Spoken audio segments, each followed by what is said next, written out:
President Museveni akaddewo ebikujjuko by'eggye lya UPDF ebibadde biyindira emunyonyo nga bajjukira bwe giweze emyaka 8 bukyanga General Nyakairima ava mu bulamu bw'ensi n'olw'ebirungi bye yakolera eggye n'eggwanga okutwaliza awamu mu kye bayita Kampala Defence and Security Expo 2024. Omukolo gutandise n'okusaba okukulembeddwa omulabirizi wa North Kigeze yawummula Right Reverend Onesmus Asimwe asiimye President olw'okuggala omuwaatwa wakati wa bannamagye n'abantu ba bulijjo. I know what it means to be on the other side of the muzzle. But we thank God for the transformation we have seen. I can attest that indeed we have a very different force. We really have a very different force. Ayogedde ku mugenzi Nyakairima ng'eyali ayagala famire ye eggwanga lye ne Katonda we. It has become normal to find a soldier professing their faith in Christ, to find a general professing their faith in Christ. Linda Ronda nga Namwando w'omugenzi yeebaziza ministry ey'ebyokwerinda n'ensonga z'abaazirwanako olw'okujjukira emirimu gy'abba. I would like to thank the Commander-in-Chief, Ministry of Defence and the CDF for organizing this function of 3 days to honor our loved one. Ayogedde ku bulamu bw'omugenzi era n'asaba UPDF okufangayo okumanya embeera bannamwandu b'abalwanyi gye bawangaaliramu ne yeebaza ne President Museveni abakwasirizaako mu mbeera ezitali zimu. I would like to thank the President. He has been a parent to us all these years.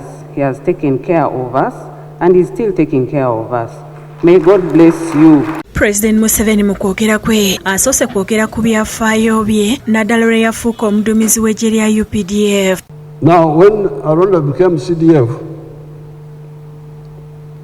he in particular rejuvenated one of the principles of the NRA, the strategic relationship with the people.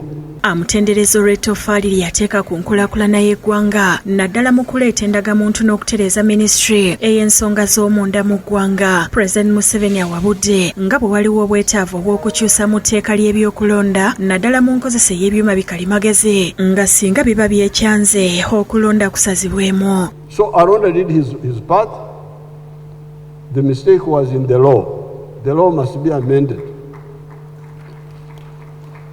The law must provide that if the machine doesn't work, you suspend the elections.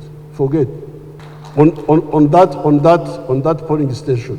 Agamba nti yafuna obujulizi obw'enkukunala ku ngeri bannakibiina kye NUP gye babbamu obululu obusiba mu kakadde akalamba mu kulonda okwaggwa. I have now got all the evidence that in the last election, NUP cheated by 1 million votes. If you cannot have accurate elections, then the people, the MPs, don't care about the people. They don't. When they are elected, they go to Parliament, they start looking for money to go and cheat next time. They are not bothered to work for the people. They are not beholden to the people. Because the people don't elect them, they cheat. Damba Tadeo yakusakidde ekkuliro lino ku Bukedde TV.